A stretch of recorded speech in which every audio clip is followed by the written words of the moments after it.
Good morning. Good morning. It is 10 a.m. on a Friday, August 2nd, all day, August 2nd today. And listen. First, let's get it out of the way. I'm Trooper Steve, your traffic safety expert here at WKMG News 6, part of the #1 morning team here in Central Florida. And we really appreciate you guys choosing us to get your information. If you've been living under a rock like I have, so I just got back from some vacation yesterday and back into work, but we have some tropical disturbance going on, and Chief Meteorologist Candace Campos, along with her Pinpoint Weather team, have been really trying to deliver the information in such a responsible way. I get really excited talking about them just because I work with a bunch of professionals. So Invest 97L is currently out there, and guess what, guys? It is on track to head our way. So,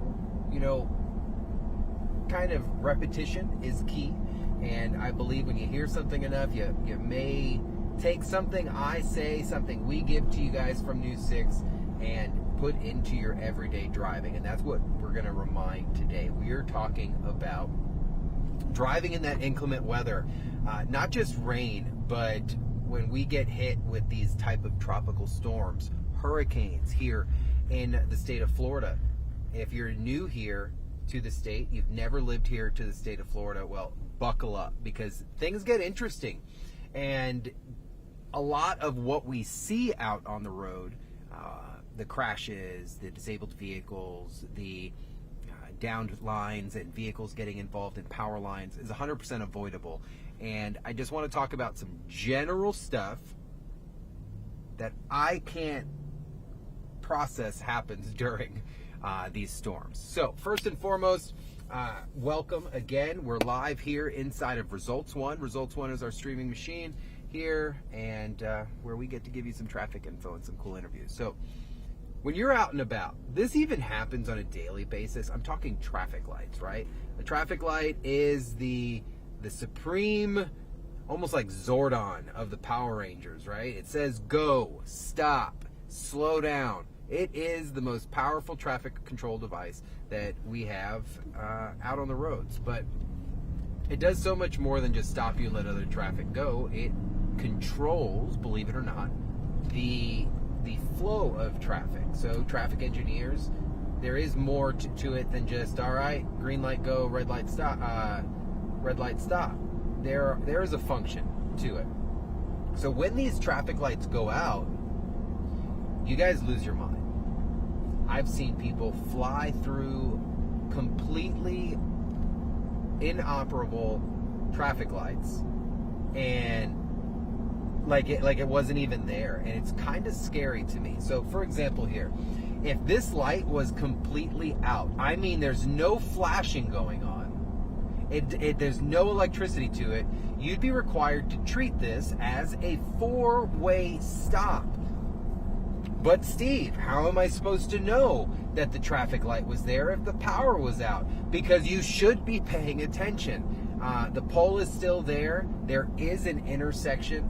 There is obligation to you as the driver to have responsibility when you're out here.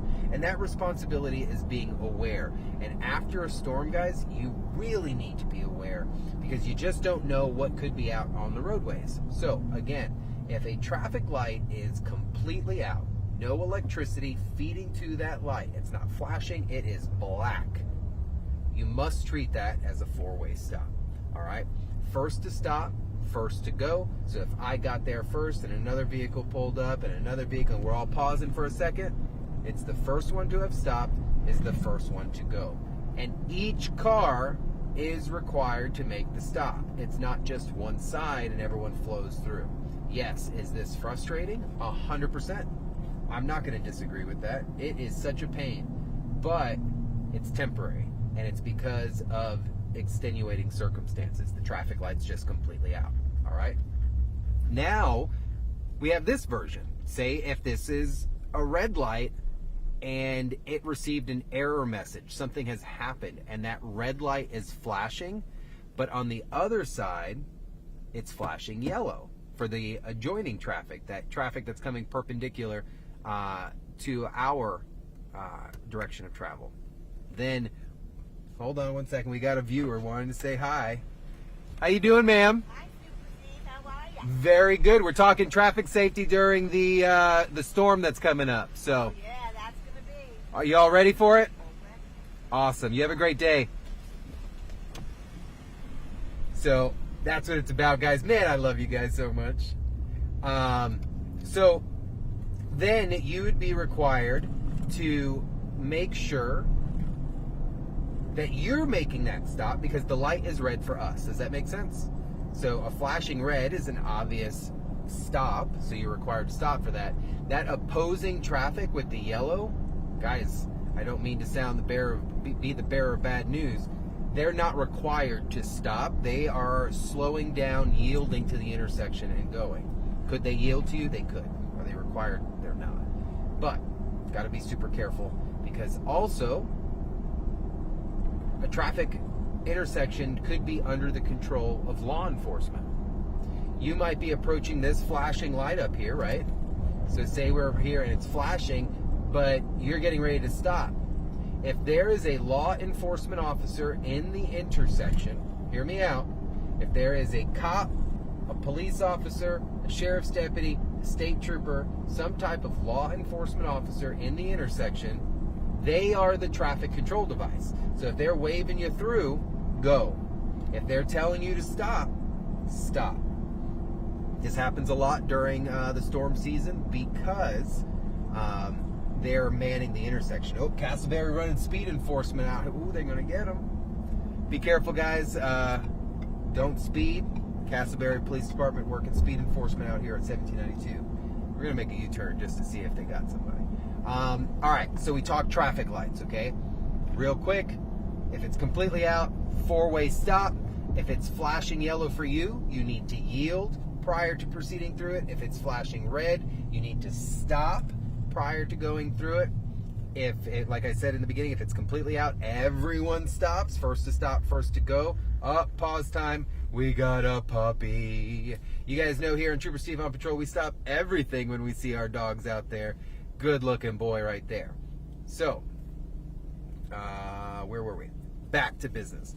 So first to stop, first to go. So just make sure that you are paying attention because that is number one key when doing stuff like this. So I want to make sure, Thomas, can you just tell me we're still connected and we're okay? I just lost something and we're good. All right, cool. Thomas Bates always making sure that we're good to go out here. He's always monitoring our stream. Sometimes I get a little funky in here, so he's kind of my wingman, making sure that we're flying through this journey together safely. So, now, another thing, vehicle preparation. Now's the time, guys. It's Friday. We're not looking.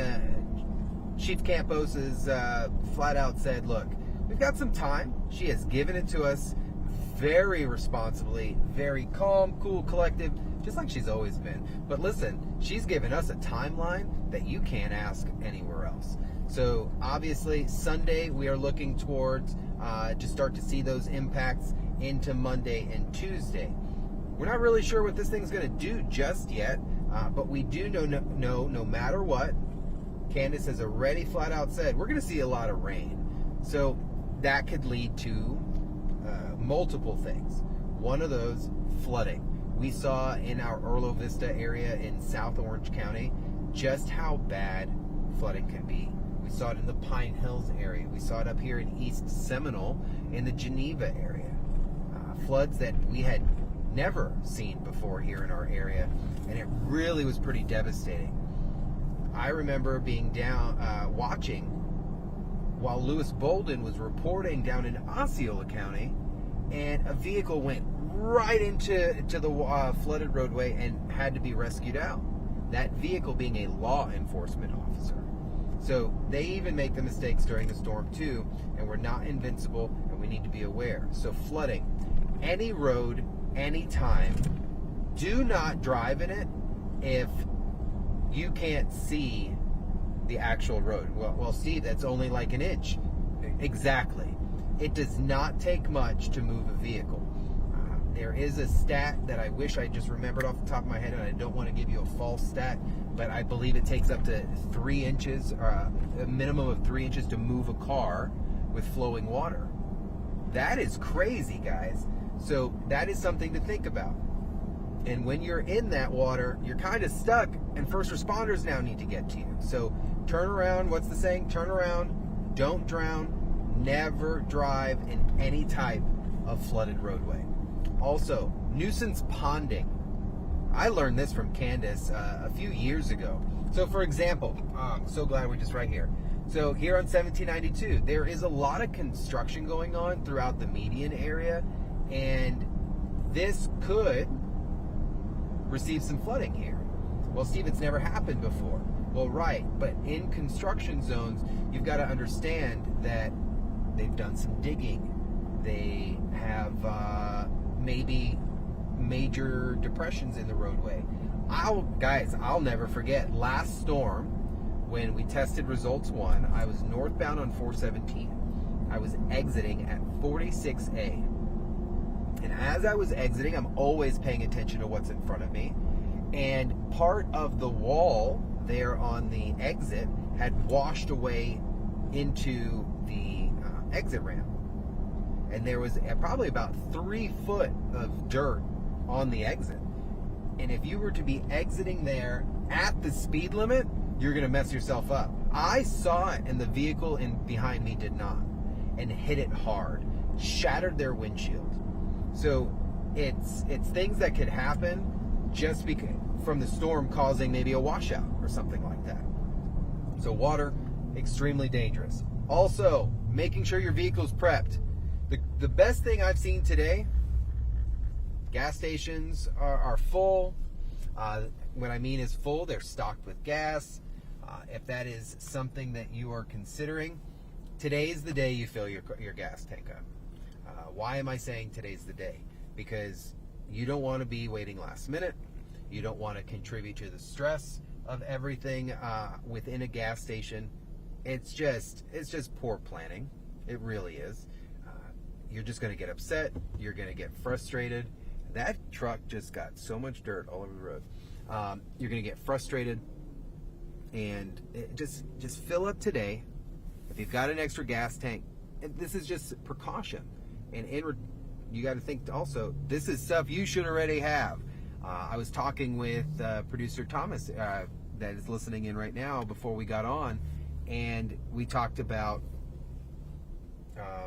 wow, it just left my mind. Whatever I was about to say just completely left my mind. But anyways, making sure that you're prepped up and you're good to go. Got a lot going on, guys, and we're just full steam ahead. So, preparation, making sure your vehicle's good to go. Fill up today, guys, so we don't have any problems. Any extra gas tanks, because we just don't know what's going to happen. We just know we're going to receive a lot of rain. So, what did we talk about? We talked about being cautious while driving around, treating your traffic signals when they are not working properly as extreme, caution zones, because other people will simply run through these things, and you have to be extremely careful. Red flashing, you make the complete stop, wait for other traffic to clear out. Yellow flashing, you need to make sure that you are slowing down at least before proceeding through that intersection.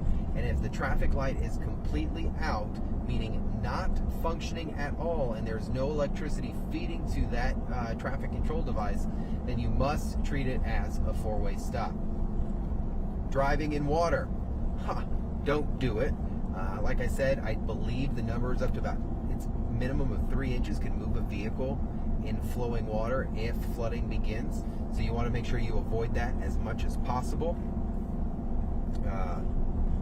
In construction zones, when you're not even in construction zones, like I just told you that story, when you're exiting areas, you need to be extremely careful, because you could have a washout, erosion from the shoulder, and things like that. And then, of course, vehicle preparation. Today's the day. Go fill up the tank. I'm leaving town for an event tonight, back in the morning real quick, turn around. But I'm going to make sure when I leave Results 1 today that she's completely stocked, that the gas tank is full, and you're good to go, and things like that. If this was a huge problem headed our way, we would dive in depth to the other things. Like, what am I talking about? Your kit for your car, making sure your documents are squared away. I have, you guys can't, maybe you can see it. Let's see. Can you see it?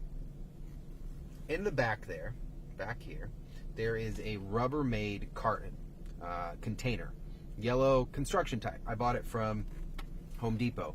Inside there, I have some necessities, and I'll stock it for a storm if I know I'm going to be in the truck for a while, or if I know this will be my mode of transportation to get out. So important documents, underwear, socks, change of clothes, maybe some snacks, things like that. Rechargeable batteries for your phone. Even those big kits. There's so many cool kits out there now. You can hop on any Amazon thing, find it, $20, a jump starter for your car. And I keep it in there simply because I can move it around, and having that kit ready. Now, I'm a little excessive, and I have a few different style of kits, but I've been through a lot of these storms, and they're all completely different. But if you have a baseline and an understanding of what the little things you need, I think you guys will be good to go. What you need to do, though, make sure you have the Pinpoint weather app.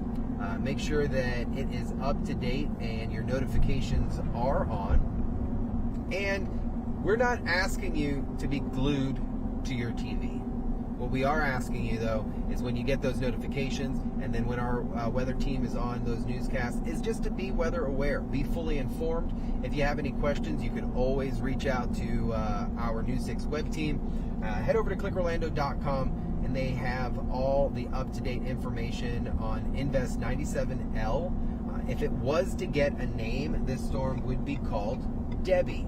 And Debbie looks like she's going to pack a little punch for us, give us some much-needed rain, kind of. But if you're new here to Central Florida, this is the time to understand that this is part of what we go through, and you need to be highly prepared.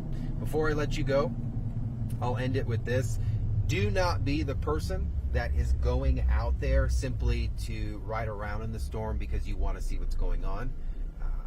Stay indoors when some of these severe bands and the thunderstorms are moving through. You don't want to get hit by lightning, debris, and a few likes on social media is not worth your life at the end of the day. It's just, why go out there and put yourself in danger when we have cameras, we have protective kind of equipment out there that's going to provide that information to you. Let the storm pass, and then wait a little bit. If you have to run some errands, please go ahead and do them if they're an emergency after the storm. But I always say, give some buffer time. Let the sun come up, let the stress pass, because you're going to, I can guarantee you there will be crews out there just surveying the area very quickly, and those could just simply be law enforcement officers driving around and then radioing in that, hey, we got a tree down, we need to move here, or a power line, and we don't need a hurricane to make that happen. Trees will come down, there'll be branches out in the roadway, and we don't need the motoring public out there. Heck, our boss makes sure that at certain winds, she doesn't let us drive around. So safety is super key. Listen, if you guys have any questions at all, you can always hit me up at AskTrooperSteve@WKMG.com. I take all questions, answers, all that fun stuff there. Shoot me a message on social media and we can chat. I'm going to be signing off here in a second. I'll be headed down to Fort Myers for the Mothers Against Drunk Driving State of Florida Award Banquet. And I've been nominated for something, so we'll see what happens. Hopefully I get to come back with something. If not, it's still pretty, I feel pretty honored to have been nominated. So please be safe this weekend, be weather aware, turn your notifications on, download the Pinpoint weather app. Make sure you have it, guys. It's the most accurate app. I'm not being biased. Ask UCF. They told us it was. So be safe. Love you guys. Talk to you later.